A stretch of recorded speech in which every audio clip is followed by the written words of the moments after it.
So I'd like to officially welcome all of you to the Stockbridge Library's online poetry series entitled Medicine for the Soul.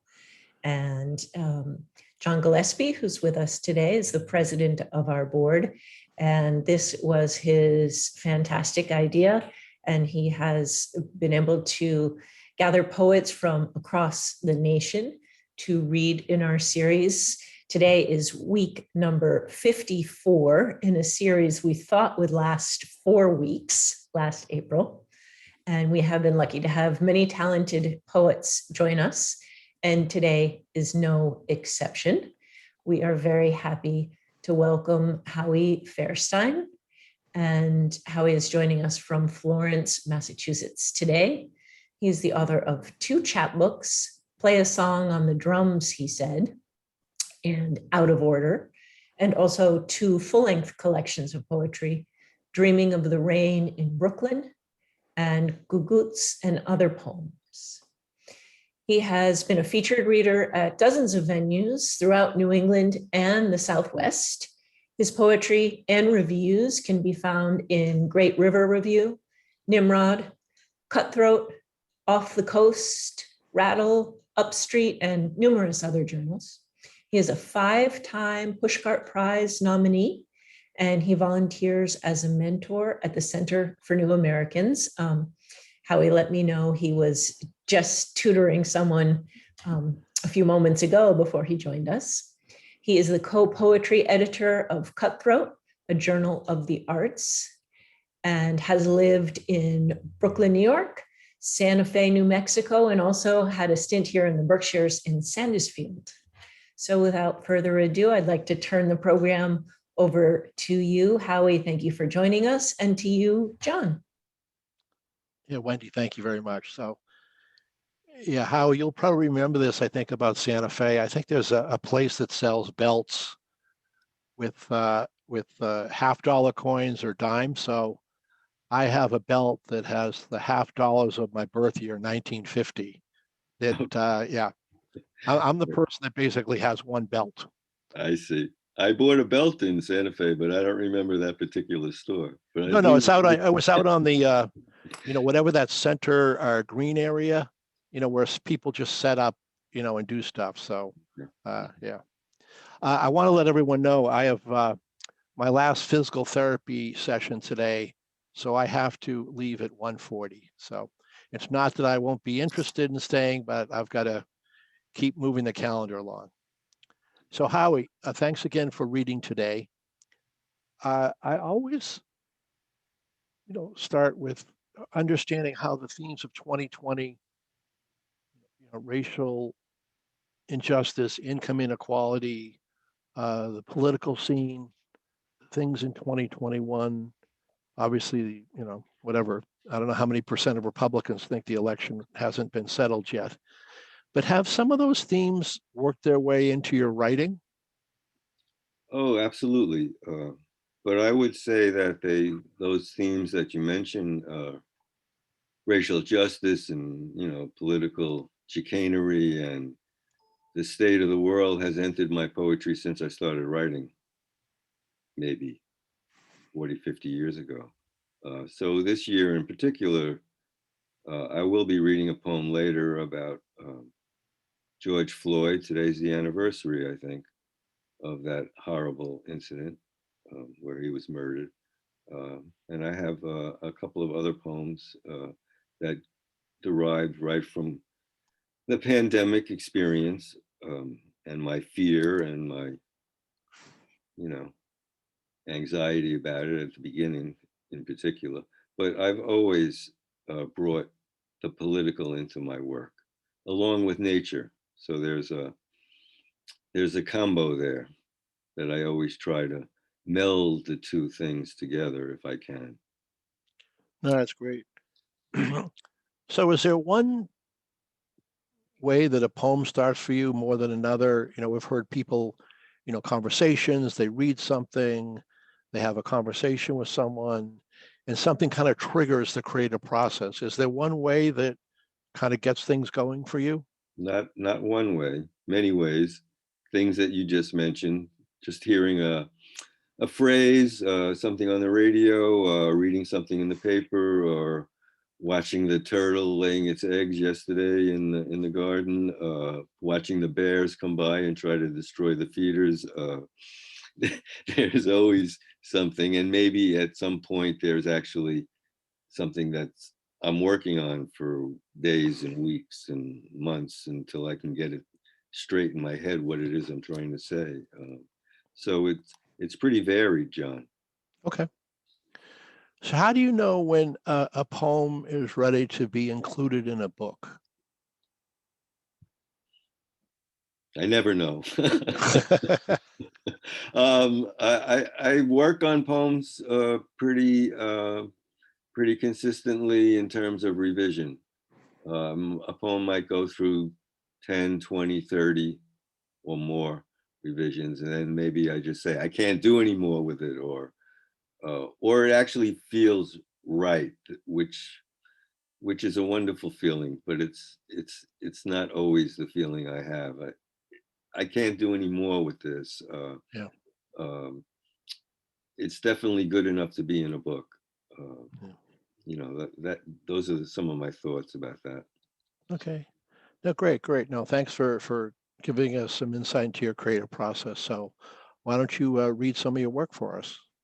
Okay, I'd love to. I'll start off. I'm going to read some poems from the new chapbook, Out of Order, and then some new work, maybe 3 or 4 poems that aren't in any books, and then poems from the first 2 books, the full lengths. Thank you, John, for having me here. Thank you, Wendy. Thank you to the Stockbridge Library. And the first poem in Out of Order is called Monarch. And this poem was written by looking out my kitchen window. Monarch. Anchored to a spent daisy in the forge of continuous summer, an orange and black speckled butterfly had spun her silk pad, had shed caterpillar skin, had burst capsuled chrysalis, and I named her Whitman and water and wind. Her forelegs, vestigial, held close to her body, and I named her fish and sparrow. And when she lifted with a sound of light rain, she flew beyond milkweed stalks, above a caution sign, and grooved pavement, unbent, unbridled. And I named her Otter and Fire. And when she rose among asters and comets, luminous, when she stroked through cloudless blue, unclosed, unbidden, I named her unmechanical. Now I call her mist and dawn. I looked, knowing her gone, a pool of blue shade in her place. Okay. The next poem is also from Out of Order. It was written after a nature walk, a butterfly walk. The name of the poem is After the Butterfly Walk.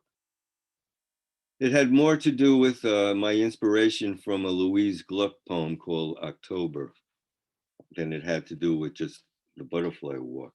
After the butterfly walk. Isn't that a dead fawn in a shallow pond, 100 white admirals shielding it? Are they sipping the body's salt? Isn't it time to turn the earth? Wasn't summer shorter than usual? Is your right hand and my left hand grasping in unison? Once I lived with a woman whose mother cursed her to die in childbirth. She lived and we were family. Weren't the leaves veined green? Didn't we see fledglings take flight? Didn't wasps forswear the shuttered life? Wasn't it light when we woke? Didn't we discover 3 sisters buried side by side, 3 weathered headstones in a cemetery hidden on the Isles of Shoals? Tell me, are your memories the same as mine? Or maybe your summer was longer than childhood. I ask knowing you've no recollection of ever being that young, and maybe hornets never flew in your hair.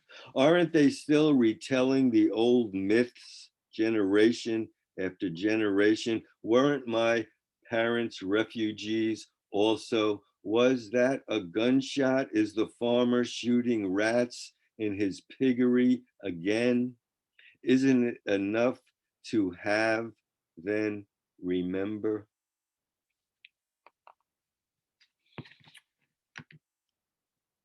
This next poem is from my daughter, going back about 47 years or so. Those of you who might remember the movie Last Tango in Paris, that figures in this poem. The poem is called Brando, Her Godfather. Conceived on the night we saw Last Tango in Paris, she's always been my child, that much I'm sure of. I was so much larger then, could hold her fullness against my chest, lying there in the sunken living room, my legs pulled up, sweet Jack-in-the-Box perched on my knees, a pyramid, a slide, and when I splayed them open, she tumbled down. I was roller coaster, rocking chair, slingshot, catapult. She was counterweight, payload, cannonball, curled tongue snaking out her mouth, resting on lower lip. Joyous she was, over and over, hilarious, again, again. Love was that easy. Okay, so the next poem is also from Out of Order, published by Main Street Press. I could say a few things about Main Street Press, but I won't. But I don't recommend anyone going there for their publication. Okay, this poem is called No One Ever Said. It's a small world I inhabit, but it's unfair to say I spent 2 months inside a funicular. I'm a man. I shift huge beetles to the side of the drive, but can't protect the wasp, the calendula, the lettuce from frost. So much for consolation. It's exciting walking into town after living so long without sidewalks, but like a greenhorn, I gave too much to one man, took too little from another. So much for compensation. No one ever said I chased the sun from Rome to Cairo, that I showed deference to my elders, that I seem more swallow than shoebill. Does it matter where I'm from, where I've been, where I'm heading? No one ever said I could play the clarinet or warble like a thrush, no matter the ancient maple dropping another clump, no matter a dozen groaning white pines bow lower to the ground. I've been lucky traveling along the scarified surface of 2 bloodied centuries. I stand constant with our daily revolutions, so much for civilization.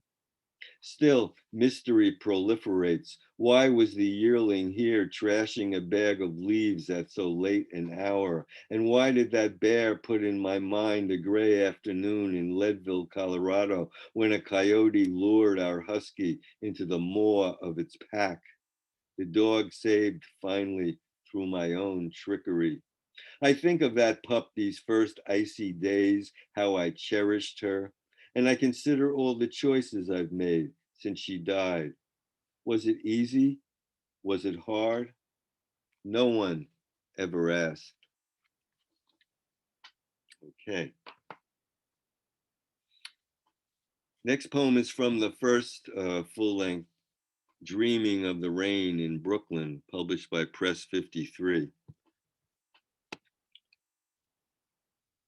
And the poem is called In the Narrows.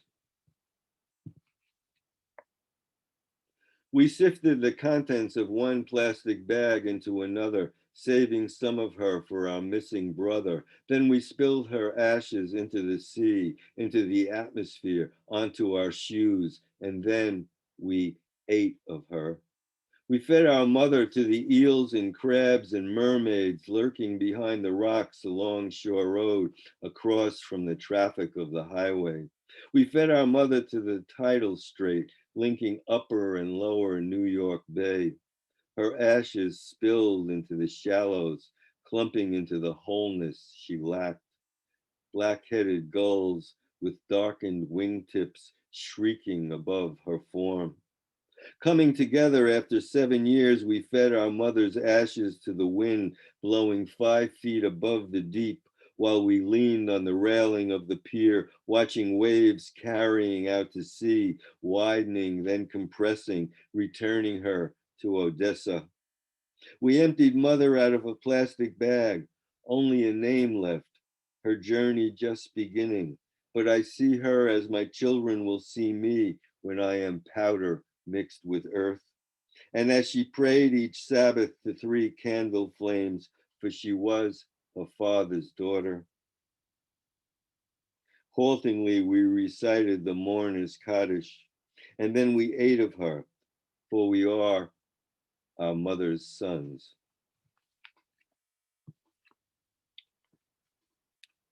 And now I'll change the mood a little bit, read a love poem. And this one is from Gagoots, the second full-length book. This one is for my partner in life. It's called You Ask How I Describe You to My Friends. I tell of a man jailed for the 5th time because of his fear of liberty, and I say, because of my fear of life without you, I could be arrested too. But that's about me, and so I say it's also true that I can't describe you because I've used up my allotment of consonants and vowels, except for double U's, and since we've met, it's been a whirlwind and I'm windblown and wayward.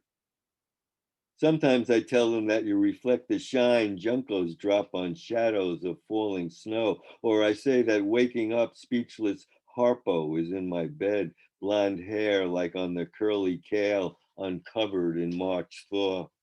Then I tell them you're like pigeons on a peaked roof, or wasps in winter, or gulls blown inland maneuvering between our laughs, their cries, circling ghost-like over St. Mary's Cemetery, a matted ocean of grassy graves where violet blends into orange. I never say you're my main squeeze, GF, lover, old lady. I say you're more like a mackerel than a flounder since you've got those pretty eyes on both sides of your burnished face. I've even admitted to feeling like the Subaru when it kicked into gear on its own, taking every zigzag of the driveway until smashing backward into an oak. That's how much the wagon craved love, broken glass, crunched trunk, the mud. And so I add, you remind me of the old men gathered in storefront shuls, reciting the blessing for the new moon of Tishrei, and how Coltrane played a different solo each night at the Vanguard when the quartet laid down my favorite things. And one final thing, I confess, you make me think of Daddy Wags, Cleveland Indians left fielder, I thought had the highest and sweetest cheekbones until I met you.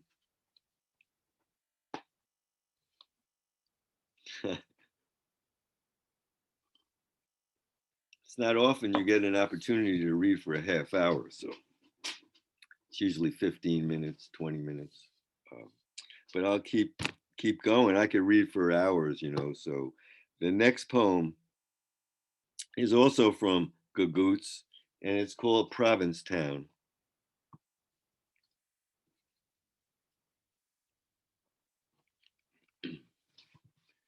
There's an anthology that's going to be coming out pretty soon. I can't remember the name of it now, but it's just poems about and from Cape Cod. This poem will be in that anthology, I'm proud to say. Provincetown. There were mulberry limbs twined with mimosa branches leaning close to the back door. Stretching, I could barely reach the fruit hanging high above a narrow path. Mulberries for breakfast, mulberries with lunch, our teeth stained that whole week. Each of us believed the other was dreaming. Imagination wasn't necessary. Late afternoons, we took the small, crooked side streets leading to the harbor, passing scrolled awnings and furled flags, porches intaglioed by purple morning glories, a raft of eider ducks with their black bellies and white backs visible from the bleached wharf. It was July 4th, nearing dusk, when we joined the promenade up Commercial Street, couples arm in arm, men with men, women with women, women with men. The smell of mud at low tide. A street musician played a Bach suite on her viola. An elegantly dressed woman sang from Carmen in faulty French. Down one clamshell alleyway, I thought I heard a Bob White's whistled call, perhaps answering those first explosions. Long Point Light and Pilgrim Monument always in the distance. The mast of the schooner Rose Dorothea threatening to rise through the library steeple. And at every open space between crowded shops, at every corner, fireworks erupting. The children's moon at first quarter as the sun dropped lower, already the days beginning to shorten. Once we reached the West End breakwater, we forgot everything. That's what we told each other. Imagination wasn't necessary, each of us believing the other was dreaming. Then we swung round and strolled back, stopping in a painter's studio where a show was being hung. The artist said, "I don't want to know what I'm painting."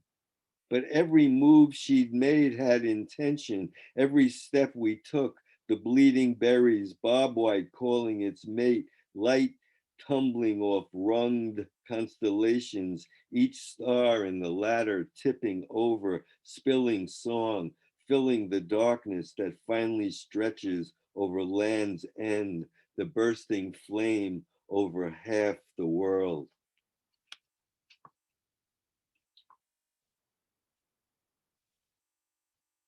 Okay, the next one is a very short poem written when I was living, where was I living? I was living in Bayfield, Colorado, right outside of Durango in a double wide. And the poem is called My New House. And it's in Dreaming of the Rain in Brooklyn. My New House. Ute is the name of the Indian tribe.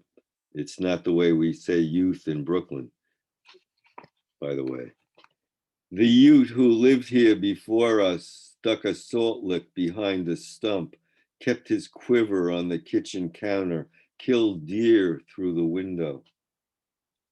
When neighbors noticed his wife was gone and the stench of rotting flesh grew stronger, the sheriff came and dismantled the shed, found a carcass of a half-butchered buck.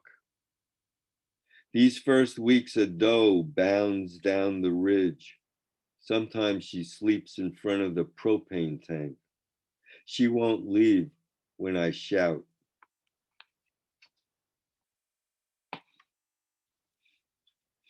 So next is a fairly new poem written a few months back. It actually was written before the trial of the police officer. And so it came out that the title of this poem is 8 minutes and 46 seconds. But apparently it should have been 9 minutes and 29 seconds. 8 minutes and 46 seconds. In the first 60 seconds, I kept watch on the towering sugar maple. I counted limbs growing from its trunk and limbs growing from those limbs. I tallied 10. Then there were all the side branches to add. Night air outside the open window was cool with a subtle breeze. In that second minute, Twilight showed the contrasting buff and black of a bobolink's head. I wondered how much bend was left in the bow, how it reached toward the risen moon, how it stretched beyond the roof. In the third minute, I saw palm-shaped leaves lengthening, aphids scaling veins. I wondered how much rot infested the bowl if carpenter ants tunneled through the stems.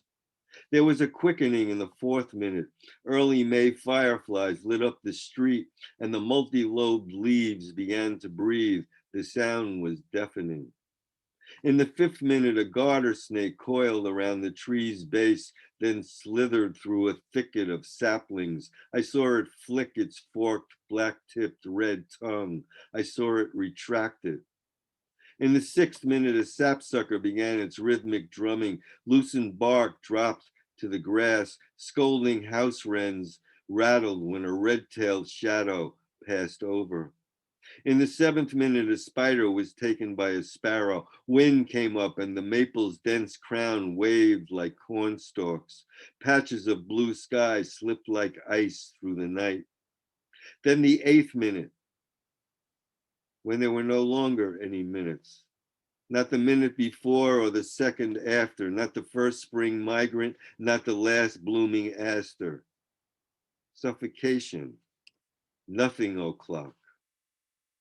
For 8 minutes and 46 seconds, we watched a man cuffed and pinned to the pavement, repeating over and over, "I can't breathe." We heard his call for his mama, the full weight of a cop on his neck, the man's breath extinguished.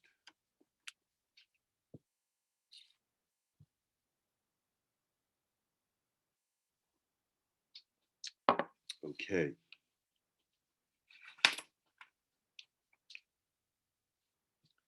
So this next poem, I started writing some epistolary poems, poems in the format of a letter.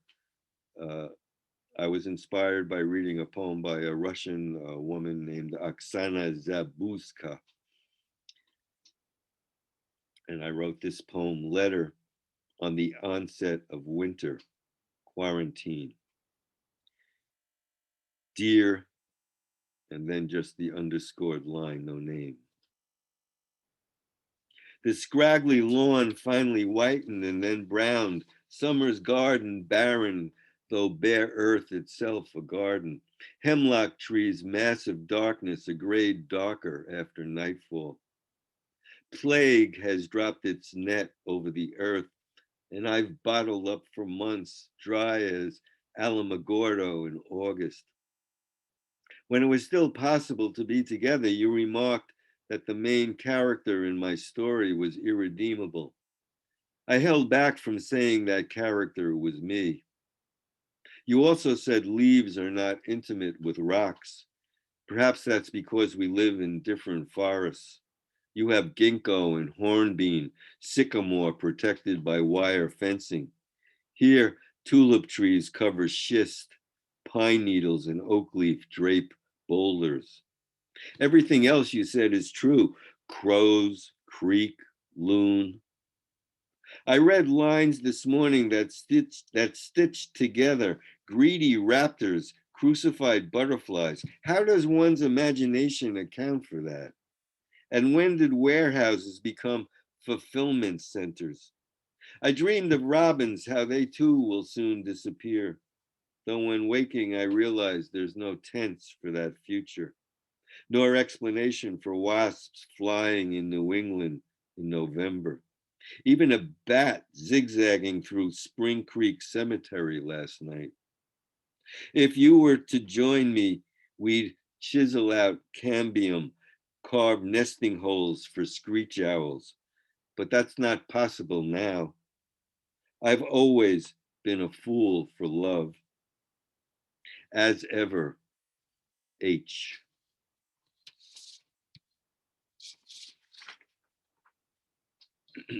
And one more new poem. I was inspired by listening to and watching Diane Seuss read at Smith College. few weeks back, and she has a new book. It's called Sonnets for Frank, where she's just written 14-line poems, a whole book of them. And they're amazing, and she inspired me. So I've been writing these, what I call 14-liners, where I pack in quite a lot of stuff. And this one is called In It for the Carpentry. A good part of my revision is carpentry. I think it was Gabriel Garcia Marquez who said all writing is carpentry. So this poem is In It for the Carpentry. I thought I saw a goldfinch pluck a lie from an evangelical's mouth. Like the 17-year brood ex cicadas, maybe the time to swarm is now. I'd restore my rocks and shells to our lacerated planet, but I won't live long enough to return to their origin, to be rescued or not. Imagine camels in our pre-Adamic hemisphere, eggshell fragments in a dinosaur nest, the terror of that, fossilized remains from Hell Creek, Montana. Calculating the time since attending a wake, I see what's needed is the cleansing offered by funerals. There's no confusion facing a suddenly raging arroyo, only a scramble to higher ground. Capitalizing on the lethal virus, 3 million plus global deaths as of this writing, an influencer's line of face masks sold out in hours. As Miro said, meaning comes later. On Bridge Street, there's forever a fish crow cawing hoarsely by the liquor store. At the outset of the new century, following a raven over Taos Mountain and walking into the Adobe Inn, there was Frank Morgan blowing Thelonious Monk's Well You Needn't. A bebop epiphany in a hip hop world. Of course it's all madness. I want to be awake when I die. Okay, so I guess I'll go back to the books. That's it for the new poems. I'd be afraid to read any more new work. So the next one is from Out of Order again, the new chapbook, and it's a tribute to Allen Ginsberg, one of my very, very early influences. In memory of Allen Ginsberg. There's an epigraph from Whitman's Crossing Brooklyn Ferry. I too had received identity by my body. The poem is called Elegy as Jigsaw Puzzle. Last time I saw Ginsberg, he was lecturing on Blake, wearing a faded corduroy sport coat, bumming another cigarette. Like Iceland's oyster catchers feeding in the mist and rising fumes, like the snow leopard I saw endangered this solstice day crossing Main Street. Ginsberg in the flesh swung low over northern hemisphere, never setting, circumpolar, and whether he sang or spoke, tinny mixed, Loa Isaida twang, he haunts me still, past death. When I lived in a crib, I was entranced by wooden bars, how spaced they were, how outside divided into columns of air, wall, window, glass. After I was moved to a bed, I'd visualize upright fields in daily hallucination. One time I saw him weeks after my draft physical, sharing the bill with the band. When he read, breath same as women in childbirth, and his words, no babies for me, my loud mouth, old love silent, my body sexless, my art hopeless, not prancing as King of May or Uncle Sam blowing a joint, but good gray poet Allen, childless, lonely old grubber. Another time I saw him, invited him for dinner, but there was a party on Albemarle Road, and then in Brooklyn Museum's Egyptian room, old courage teacher among the sarcophagi, playing his harmonium, chanting off-key mantras, and later in college auditorium protesting plutonium bomb, Nixon's deceit, Vietnam War. I didn't see him in a town rising east of Reykjavik, no restaurants, only a dominoes set off from an array of polygonal prisms massing the hillside, and a young woman growing older every hour, smashing balled up pizza dough with floured hands on discolored counter. Though I thought of him, released from fame, sex, despair at last, thought of him returning to the body where he was born, what he'd said he'd always wanted. Cold moon cares nothing for seasons, acacia turning to white pine in half light, conversation among thin needled limbs, columns of brown and green camouflaged, like walking now on First Avenue, New York City, gentrified tenements of East 12th Street, spent blue, white, yellow flag irises, late summer days.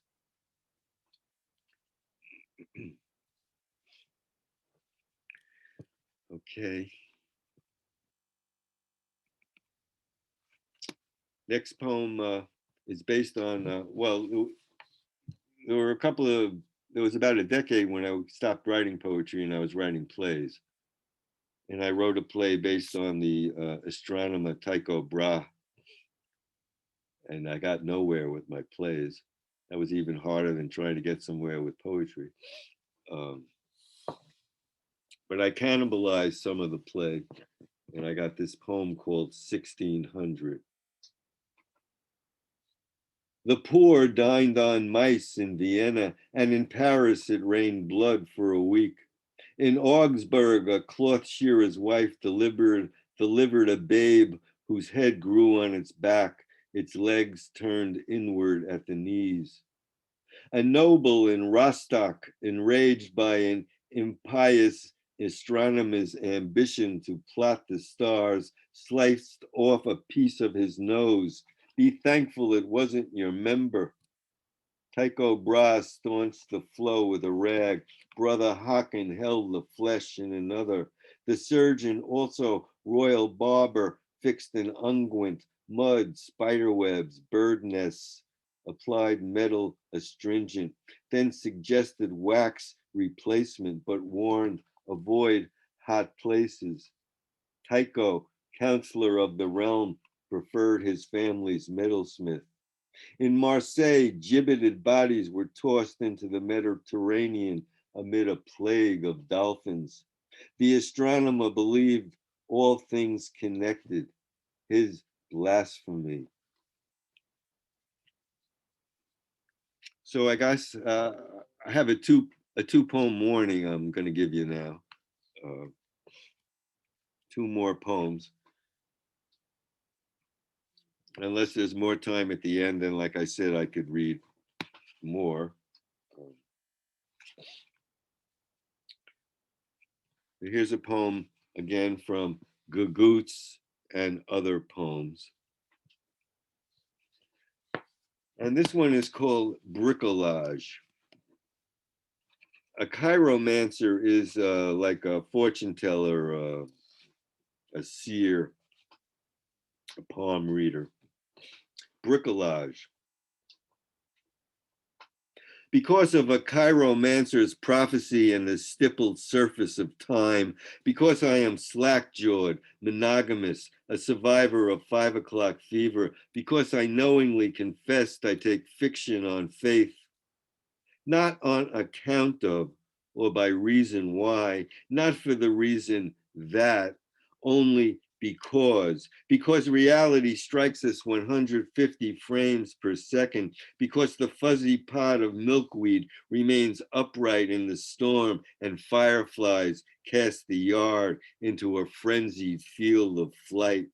There were so many tangles I stumbled through to get here. For instance, my love line that a Texarkana palm reader gently traced in 3 separate directions, because gnats whirl in a faint breeze as geese shoot for the lake, because cast-off elders live in their cars and box elder bugs copulate backwards as inchworms dangle, then loop. There are 100 ways to arrive at the same place in this town, and still it's possible to get lost, which is true of many things. Because there's a model penis in a jar filled with alcohol in a Mississippi courthouse, because the flag tacked to the door is painted in ignorance, because memory's a sinkhole opening at the back of one's throat, because what is remembered is surrendered and the pension's death benefit is irrevocable, because repetition is unavoidable and failure inconceivable, because war is continual and life ends so quickly. And I guess the last poem, is the last poem in Out of Order. And it's called Let This Knuckle of Raisin Challah Last Until Next New Year's. Of course, it was written during the previous administration. Let hectoring crows quarrel over the slow-footed possum dead in the road, and let the cat's heartbeat supplant the tick-tock of this hour. Let storm door replace screen and white light replace yellow, for the warm season moths are now dead. And let there be patience and wood enough as November begins its bleed through the crevices of this house. Let Dove's vulnerability triumph as Merlin thrusts through sudden dusk. Let no disturbance hinder ground bees tunneling the tattered garden. Let sparrows follow swifts and a moaning tenor ruffle the hog farm's cornfield. Let this pot-bound clivia match the growth of summer pokeweed, and let the suck and sell of threadbare tyrants dissolve. Let all contradictions be made public and all talk of God emanate from those unaffiliated rather than crypto-fascist hypocrites. Let the treaties be finally honored and the American Klansman return to his cave. Let strangler fig and corkscrewing creeper be uprooted. Let my grandmother close her eyes, even as Cossacks force them open while they slaughter her daughter and husband. Let yellowing of Rose of Sharon and samba of twisting leaves signal regeneration, then redemption. Allow this miasma to finally lift before our perfect moon flees to another sun. Let there be a commingling of language, and let the whole in all its movable parts spin on the autumn carousel, a whirl on town common. Thank you. Thank you, Howie. Your reading was extremely powerful. Thank you. It's beautiful to hear you read, and your content is, gut-wrenching at times and incredibly relevant. I would like to invite any questions or comments from the audience. Feel free to just unmute your mic, turn on your camera, or use the chat box.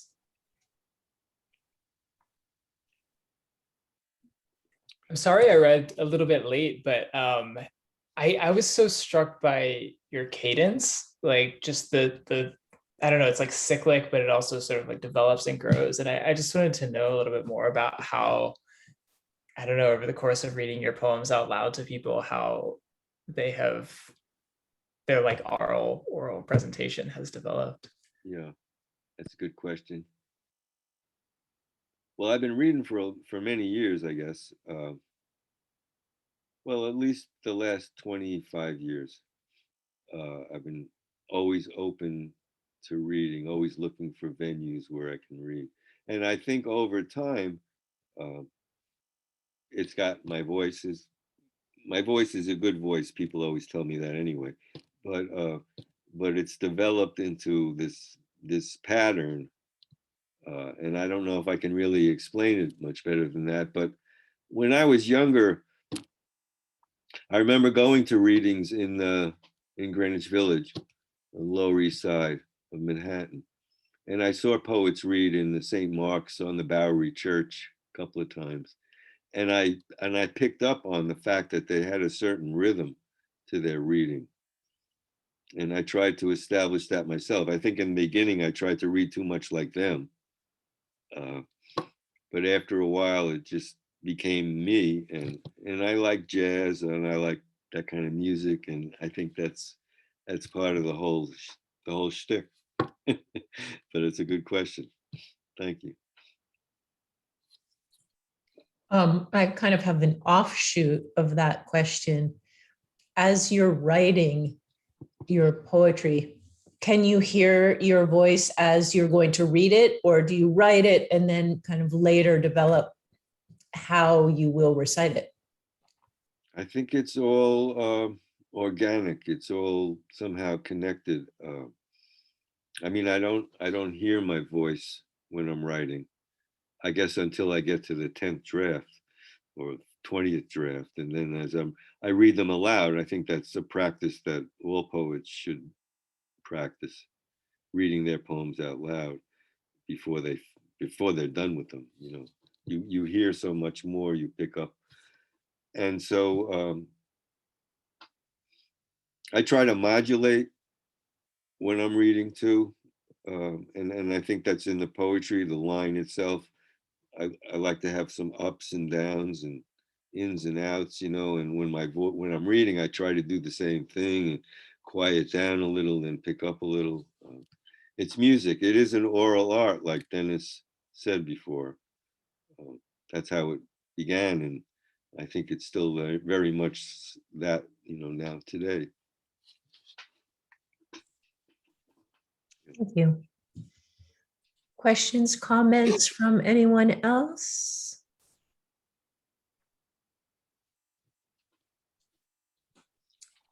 Well, Howie, I just want to once again thank you for joining us and sharing your work.